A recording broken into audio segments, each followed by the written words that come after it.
करू सुरुवात? ठीक आहे. आपल्याला सर्वांना माहितीच आहे की आत्ताच काही क्षणापूर्वी भाजप, मिंदे आणि दादांचं एक रिपोर्ट कार्ड हा त्यांनी प्रकाशित केलेला आहे. मला वाटतं नाव बदलून खरं तर आता महाराष्ट्र त्यांच्या रिपोर्ट कार्डचं डिपोर्ट कार्ड ठेवणार आहे. कारण अनेक गोष्टी या महाराष्ट्रातून गेल्या 2 वर्षात त्यांनी डिपोर्ट केलेल्या आहेत. मग ते उद्योग असो, आणि आपल्याला पुन्हा पुन्हा आठवण करून देईन कारण ही जखम फार झालेली आहे. मग ते वेदांता फॉक्सकॉन असेल, एअरबस टाटा असेल, बलड्रग पार्क असेल, मेडिकल डिव्हाइस पार्क असेल, गिफ्ट सिटीचं पूर्ण जे इथून इंटरनॅशनल फायनान्शियल सर्व्हिसेस सेंटर जे भाजपने हलवलं होतं ते, डायमंड मार्केट असेल, अनेक गोष्टी इथून गुजरातकडे डिपोर्ट केलेल्या आहेत. आणि तसंच मी दसऱ्याच्या दिवशी जे बोललो की महाविकास आघाडीचं सरकार येताच आमच्या सर्वात महत्त्वाच्या 3 प्रायोरिटी राहतील: जॉब्स, जॉब्स आणि जॉब्स, रोजगार, रोजगार आणि रोजगार. कारण रोजगार देखील महाराष्ट्रातून डिपोर्ट केलेले आहेत आणि बेरोजगारी एकंदरच देशात भाजपच्या राज्यात सगळीकडे दिसत आहे. हे जरी असलं आणि डिपोर्ट कार्ड जरी आमचं तयार असलं भाजपसाठी आणि एकनाथ शिंदेसाठी, तरी आपल्या लक्षात आणि मुंबईच्या लक्षात, महाराष्ट्राच्या लक्षात एक गोष्ट आणून द्यायची आहे की काल आचारसंहिता लागली आणि आपल्याला आठवत असेल मी हे सांगितलं होतं की अदानी समूहाचे सगळे GR त्यांच्या फायद्याचे जोपर्यंत प्रकाशित होत नाहीत तोपर्यंत आचारसंहिता काही लागू होत नाही. काल आचारसंहिता लागायच्या आधीच आपल्याला माहिती आहे देवनारचा एक मोठा भूखंड अदानी समूहाला दिलेला आहे. आणि एकंदर जर आपण पाहिलं तर गेल्या 2-3 महिन्यांमध्ये, खास करून लोकसभेनंतर, जुलै असेल, ऑगस्ट असेल, सप्टेंबर असेल आणि आता ऑक्टोबर, आणि खास करून ऑक्टोबरच्या काही महत्त्वाच्या त्यांच्या मंत्रिमंडळाच्या ज्या बैठका होत्या, प्रत्येक बैठकीत त्यांनी काही ना काहीतरी असं दाखवलं की आम्ही जनतेला काहीतरी देतोय. मग लाडकी बहीणची स्कीम असेल, पहिले जे 15 लाखाबद्दल बोलत होते आता 1500 बोलत आहेत. सरकार चुकून जर आलं तर 15 रुपये देतील अशी ती लाडकी बहीण योजना. आणि मग दुसरं म्हणजे काल परवाकडे आपल्याला आठवत असेल टोल, मुंबईचे जे 5 प्रवेशद्वार आहेत तिथे त्यांनी येणाऱ्या सगळ्या लाईट मोटर व्हेकलसाठी टोल माफ केलं. टोल होता किती? 45 रुपये, 50 रुपये. ठीक आहे, हे सगळं चांगलं आहे, लोकांना वाटत असेल की काहीतरी आपल्या हातात मिळतंय. पण ह्याच गोष्टींचा आडोसा घेऊन ज्या भयानक गोष्टी ह्या खोके सरकारने केलेल्या आहेत त्या विचार करण्यासारख्या आहेत. आणि नक्की महाराष्ट्राने याच्यावर मतदानाच्या दिवशी विचार करणं गरजेचंच आहे.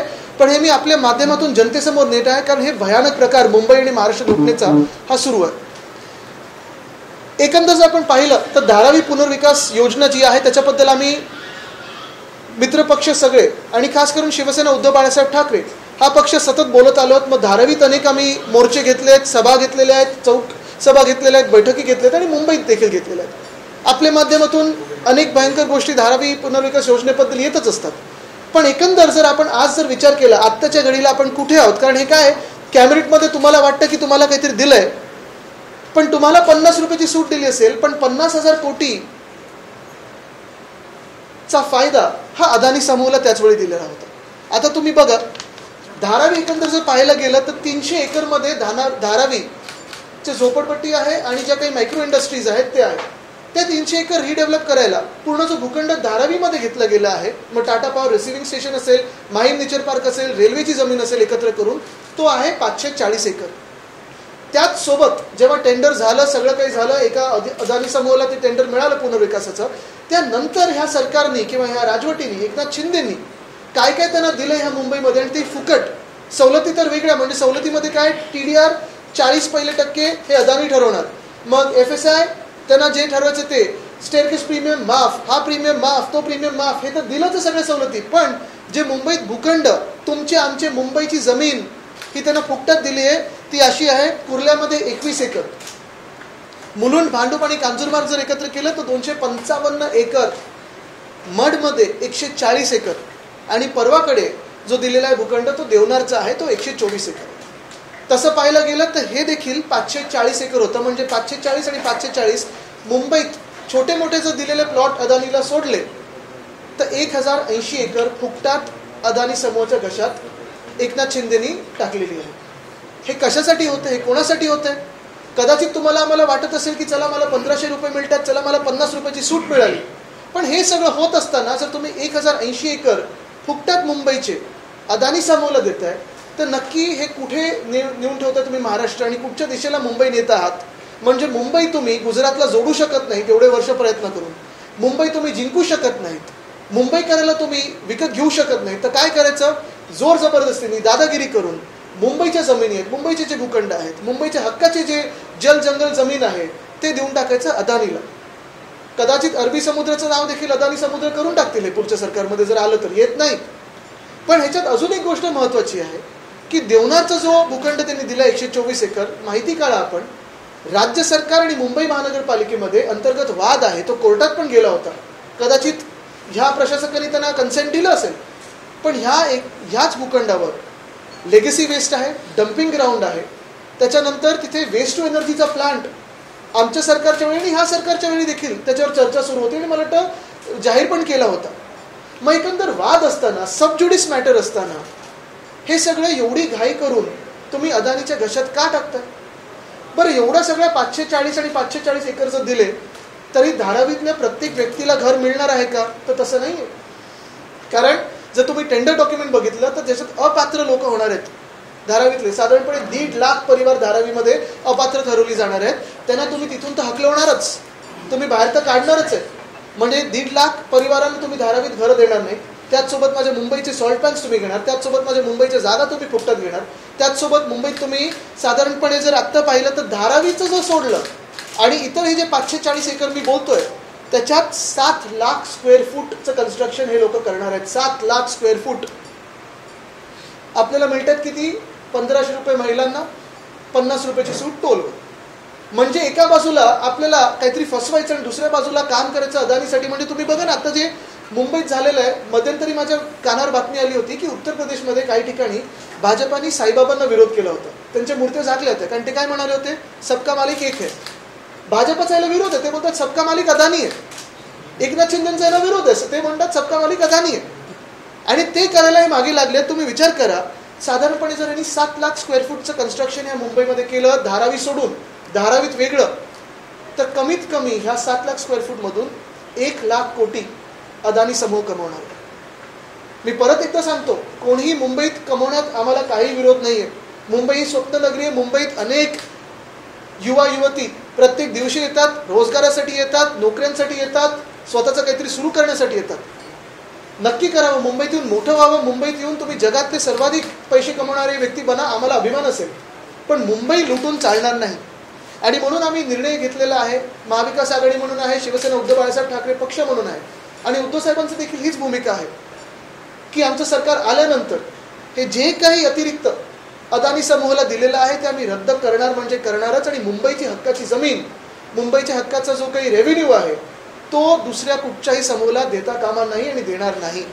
हे सगळं रद्द करायला लागणार. ठीक आहे, तुम्हाला धारावीत जेवढं काही मिळालं आहे त्याच्यात कोणालाही अपात्र न करता तिथे तुम्ही बनवू शकत असाल तर आनंद आहे, तेवढं करा.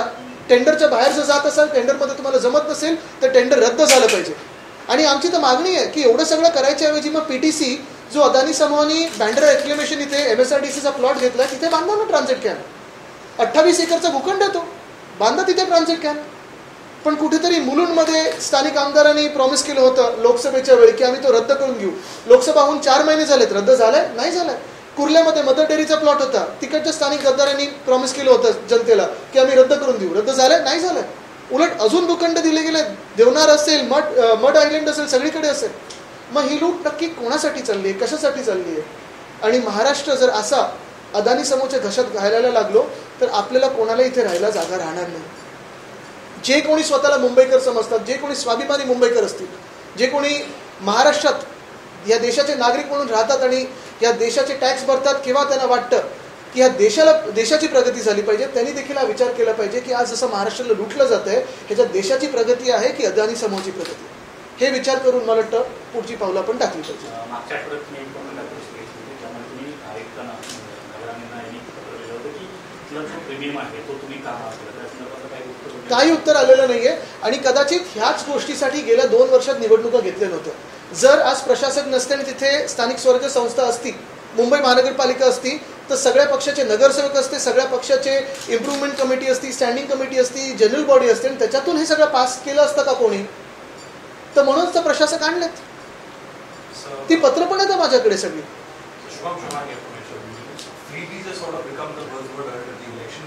What is your stance as far as freebie is concerned? Do you think it is sustainable in the long term, or do you believe it is something? If all the contracts given to Eknath Shinde's favorite contractors are cancelled, then a welfare state is 100% possible. I would classify it as a welfare state more than a freebie. What is a freebie? Everything of Mumbai that is being given free of cost to Adani is a freebie. तुम्ही आता ज्यांचा उल्लेख केला की आपण आमचं सरकार आल्यानंतर आम्ही या सगळ्या जागा, या व्यतिरिक्त उद्धवजी त्या दिवशी भाषणामध्ये म्हणाले की ज्या ज्या गोष्टी चुकीच्या झाल्या त्या रद्द करू. त्याच मुद्द्यावर आता युतीची जी प्रेस कॉन्फरन्स झाली त्याच्यामध्ये त्यांनी म्हटलं की हे लोक लाडकी बहीण योजना सुद्धा बंद करतील जर यांचं सरकार आलं. आमचं नाव भाजप नाहीये. आम्ही सांगितलेलं आहे की लाडकी बहीण आम्ही वाढीव देऊ आणि सुरक्षित बहीण देखील आणू.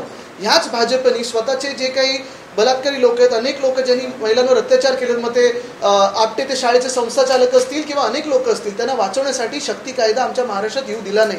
पाठवलाय राष्ट्रपती महोदयांकडे, 4 वर्षापासून प्रलंबित आहे. आणि हे सगळं जे भाजपला 1,500 रुपये असेल किंवा 50 रुपयाचं टोल असेल ते आत्ता गेल्या 2-4 महिन्यांमध्ये आठवलं नाही, तर गेल्या 1 महिन्यात आठवलं. तुम्ही जे आता म्हणता आहात याच्यावरच एक मुद्दा देवेंद्र फडणवीस यांनी सुद्धा उपस्थित केला की एकीकडे तुम्ही म्हणता की ही योजना फिजिबल नाही आहे किंवा कोण म्हणतंय? महाराष्ट्राची जी तिजोरी आहे ती रिकामी करून टाकलेली आहे. मग दुसरीकडे तुम्ही तुमच्या जे जाहीरनामा आहे त्याच्यामध्ये वाढीव पैसे देणार ते कुठून आणणार? मला वाटतं फडणवीस साहेबांनी आधी देखील अशा खूप फसव्या गोष्टी सांगून झालेल्या आहेत. नाशिक दत्तक घेणार होते, अनेक गोष्टी अशा त्यांनी सांगितल्या होत्या. वेदांता फॉक्सकॉनपेक्षा मोठं काहीतरी येणार होतं. मला वाटतं त्यांनी स्वतः जी काही ग्रह खात्यात गडबड करून ठेवली आहे त्याच्यावर फोकस करावं. आणि दुसरी गोष्ट म्हणजे सबका मालिक अदानी आहे, ही त्यांची जी भूमिका आहे ती जरी रद्द केली ती महाराष्ट्राच्या प्रत्येक जनतेला खूप काही मिळेल. ते असं म्हणतात की गुजरातचे ब्रँड अँबॅसेडर महाविकास आघाडीचे नेते आहेत, सगळ्यात जास्त गुंतवणूक महाराष्ट्र 1 नंबर. मी त्यांच्याबरोबर तुतुममे करायला इंटरेस्टेड नाही. असतील तर त्यांनी समोरासमोर यावं आणि तेही मुख्यमंत्र्यांनी यावं. पण महत्वाची गोष्ट एकच आहे की आज जे काही मी बोलत आहे हे खरं आहे की नाही, हे सरकारी GR मध्ये आहे की नाही, आणि हे त्यांनी खोडून का नाही काढलं जर मी खोटं बोलत असेल तर. जो प्रीमियमचा विषय काढला होता, एका तरी मंत्र्यांनी किंवा नगरविकास मंत्र्यांमध्ये हिंमत आहे येऊन समोर बोलायला की आम्ही खोटं बोलतोय? खोडून काढावं मी जे काही बोलतो ते. पत्रकार परिषदेमध्ये मुख्यमंत्र्यांनी देखील वारंवार एक महत्त्वाचा प्रश्न केला की आपलं सरकार हे स्थगिती सरकार होतं, मेट्रो असू दे. ज्या सरकारबद्दल ते बोलतात निर्लज्जपणे, त्याच्यात ते 2.5 वर्ष मंत्री होते, नगरविकास खातं होतं. तुम्ही ज्यावेळी दसरा मेळाव्याच्या भाषणामध्ये पण म्हटलं होतं अदानी समूहाला जेवढं मुंबईमधून देता येईल तेवढं दिलं जाईल आणि त्यानंतर आचारसंहिता लागू होईल. आता आचारसंहिता लागू झाली, तुम्हाला वाटतं अदानी समूहाला सर्व काही आता देऊन झालं? हे तर दिलेलंच आहे सगळं काही. 7 लाख स्क्वेअर फूटचं कन्स्ट्रक्शन, 1 लाख कोटी ह्याच्यातून कमवतील, धारावीतून वेगळं. आमची तर मागणी आहे की PTC ह्या बँड्रा रेक्लेमेशनच्या प्लॉटवर व्हावी. आणि दुसरी मागणी हीच आहे की मुंबईत आपण पाहतो सरकारी कर्मचारी असतील, पोलीस कर्मचारी असतील, जे रिटायर्ड आहेत, ज्यांना घरं पाहिजेत, त्यांना स्थानिक तिकडे आहेत तिथे मिळावे. तिथे नसेल तर धारावीत त्यांनी बांधून द्यावी. आमची तर ही पण मागणी राहिली की इंटरनॅशनल फायनान्शियल सर्व्हिसेस सेंटर धारावीत यावं. कारण 300 एकर हा जो हटमिन्स आणि मायक्रो इंडस्ट्रीजची जागा आहे ती तिकडेच होऊ शकते. आणि अधिकचा जो त्यांनी हे घेतलेला आहे, एरिया घेतलेला आहे, त्याच्यात बनू शकतं सगळं काही. सगळं काही देऊन झालेलं आहे. जेव्हा आचारसंहिता उठेल तेव्हा आमचं सरकार बनलेलं असेल आणि आम्ही सगळं काही रद्द करू. एक मिनिट एक करतो.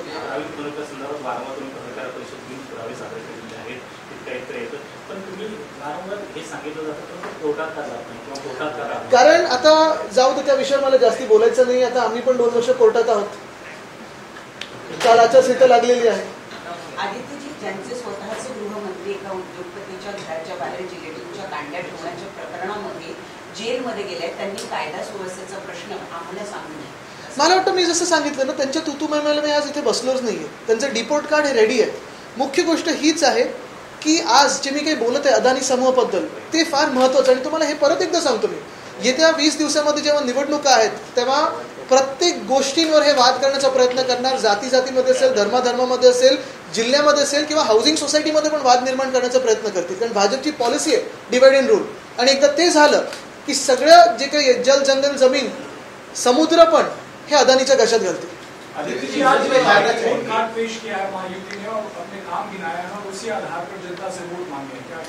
उनका रिपोर्ट कार्ड नहीं, उनका अभी डिपोर्टेशन का कार्ड तैयार हो गया है. क्योंकि आपको पता है 2-3 चीजें इसमें है. एक तो जनता उनको डिपोर्ट करेगी क्योंकि पिछले 2 साल में जब से उन्होंने सरकार बनाई है, एक तो इलीगल सरकार बनाई है महाराष्ट्र में, उन्होंने सारे जो इंडस्ट्रीज थे, जॉब अपॉर्चुनिटीज थे, उन्होंने डिपोर्ट कर दिए गुजरात को. तो जनता ने अभी एकनाथ शिंदे और भाजपा का डिपोर्ट कार्ड तैयार किया है.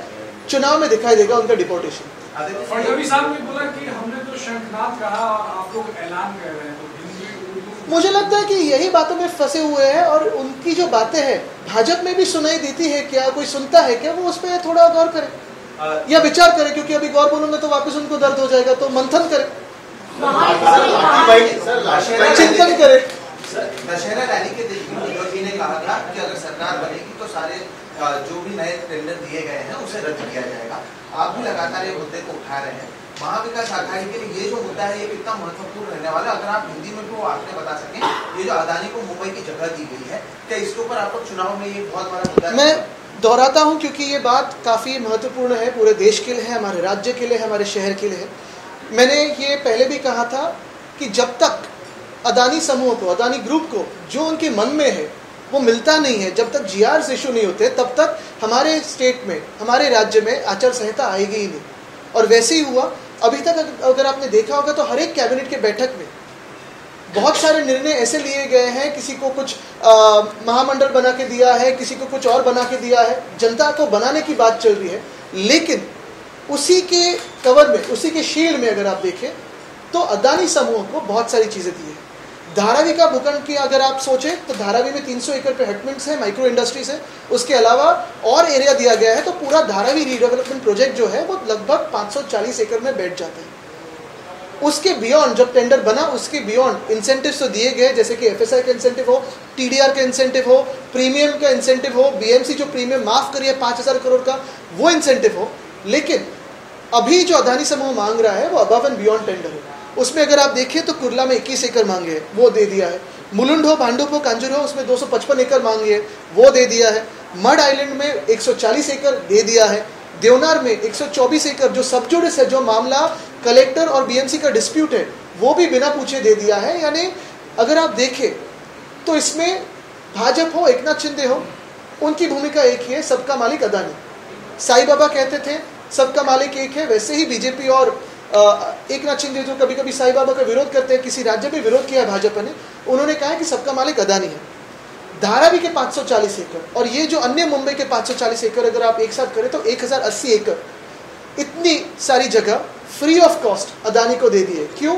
ताकि धारावी में रीडेवलपमेंट हो, और उसी धारावी में लगभग 1.5 लाख फैमिलीज को ये इनएलिजिबल ठहराएंगे, उनको घर नहीं देंगे, उनको बाहर किसी दूसरे, एक तो हाउसिंग में जाओ या फिर हम जो बना रहे हैं वहाँ रेंटल पे आओ या फिर वहाँ कंस्ट्रक्शन कॉस्ट पे खरीदो।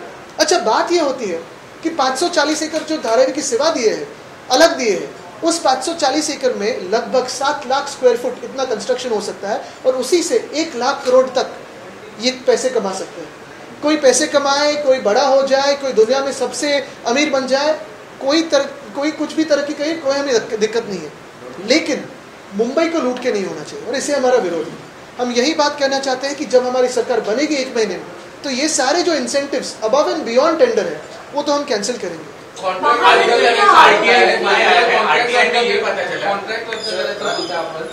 मात्र ज्यांना कॉन्ट्रॅक्ट दिले त्यांना 10% रक्कम देखील दिली जाते। ज्यावेळी रस्ते कॉन्क्रीटीकरणाचा ज्यावेळी आपण ॲडव्हान्स मोबिलायझेशन, आपल्याला आठवत असेल मी जो 16,000 कोटीचा टेंडर बद्दल बोललो, त्यांना कोर्टात MMRDला मान्य करायला लागलं आणि 20 दिवसाचे 60 दिवस करायला लागले। दुसरा कॉन्ट्रॅक्ट जो दिला त्यांनी सेंट लुशिया मधली बँक आहे, जरा माहिती काढा, त्या बँकला RBIची मान्यता प्राप्त आहे का?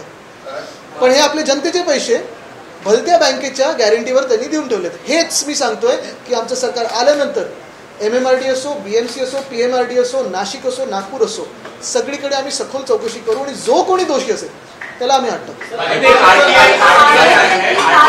आपकी सरकार थी तब कई ऐसे प्रोजेक्ट जिसको आपकी तरफ से मंजूरी नहीं मिली थी, जिसके बाद हमने सारी चीजों को गुजरात शिफ्ट किया है और उनका ये भी कहना है कि यहाँ पर मुंबई में जितना भी विकास हुआ है वो हमारी सरकार ने किया है, विकास की आघाड़ी सरकार से लूटने का काम किया है। तो इस सरकार को भी हमारी मान्यता नहीं, तो क्या ये सरकार भी गुजरात शिफ्ट कर देंगे ये लोग?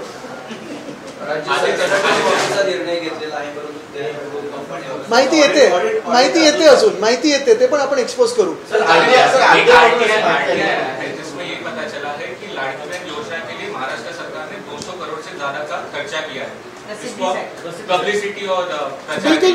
अगर यही पैसा बचाते और लाड़की बहन को देते तो बढ़त तो उसमें हो जाती थी। वो महाझूठी है, महायुति नहीं है।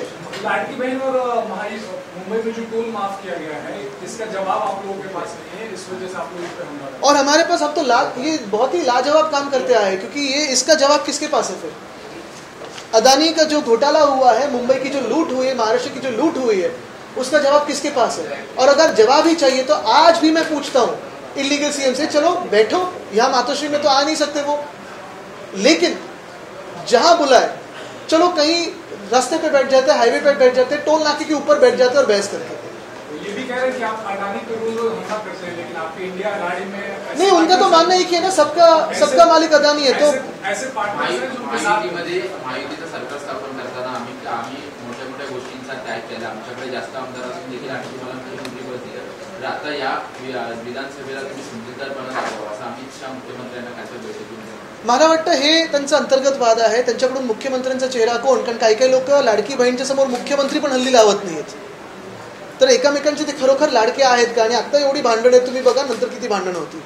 ठीक आहे, मला वाटतं एक महत्त्वाचं परत एकदा मी सगळ्यांना हेच सांगतो की आपण पण हे जी काही लूट होते मुंबईची, त्रयस्थपणे विचार करावा, अभ्यास करावा, आणि खरोखर मुंबईकर म्हणून तुम्हाला, महाराष्ट्र म्हणून जे काही होतंय, या देशाचे नागरिक म्हणून तुम्हाला जे काही होतंय ते पटतंय का, ह्याच्यावर आपण विचार करावा. धन्यवाद. शेवटचा प्रश्न, तुम्ही हा जो अदानीचा मुद्दा घेतलेला आहे त्याच्या जर विरुद्ध बघितलं तर वर्सेस बघितलं तर there's लाडकी बहीण किंवा टोल मुक्त मुंबई आणि असे भरपूर पॉप्युलर मूव्ज आहेत, तर तुम्हाला काय वाटतं की किती रेझोनेट होतं? मला वाटतं आपल्याला माहिती आहे टोलचं तर आता मागे निर्णय होणारच, आम्ही रद्द करणार म्हणजे फिरवणार नाही, जसं आहे तसं आहे, बरोबर आहे. पण दुसरी गोष्ट, लाडकी बहीणला आम्ही वाढीव देऊ, जो खर्च यांनी सगळा ॲडव्हर्टाईजमध्ये केला, स्वतःचा चेहरा सगळीकडे पेस्ट करण्यात गेलेला आहे, तिथून असेल, यांचे लाडकी कॉन्ट्रॅक्टर्स आहे, तिथून पैसा वळवता येईल. इथे आपण पाहतोय ही जी लूट चालली आहे, ही काही महिलांना 1,500 रुपये देण्यासाठी नाही चालली, ही काही टोल माफ केली म्हणून नाही चालली, ही लूट जी आहे, जे बँका हे रिकामं करतात, जे तिजोरे रिकामं करतायत, ती एवढ्यासाठीच चालली आहे कारण ह्यांचे जे आवडते कॉन्ट्रॅक्टर्स आहेत त्यांच्या खिशात पैसे जावे, ज्याच्यातून ह्यांचे खोके भरतात. ह्यांची लूट एवढ्यासाठीच चालली की ह्यांचे जे मालक आहेत, भाजप आणि एकनाथ शिंदेचे अदानी, त्यांच्या खिशात पैसे जावे, त्याच्यामुळे ह्यांना पैसे मिळतात. कदाचित ही सगळी जागा घेऊन उद्या अदानी समूहाने मॉर्गेज केली कुठच्या तरी जागतिक लोनच्या विरुद्ध, तर शक्यता आहे, काही होऊ शकतं. तर मुद्दा हा आहे की आपण आपल्या मुंबईची जमीन कितपत सोडायची, आणि ह्या काही ज्या काही स्कीम्स असतात, काही स्कीम्स ह्या निरंतर चालू राहतात. मग लाडकी बहीण असेल, टोल माफी असेल, हे चालू राहणार. पण हे सगळं त्यांना आत्ता का आठवलं? 2 वर्षापासून सरकार आहे ना, मग टोल माफी आधी का नाही केली? 2 वर्षापासून सरकार आहे ना, मग लाडकी बहीण तेव्हा का नाही दिलं? 15 लाख देणार होते, ते 1500 बद्दल आम्ही बोलायला लागलेत, आणि असं बोलतायत जसं काही उपकार करतायत. मिळाले पैसे, मिळाले, काय करणार?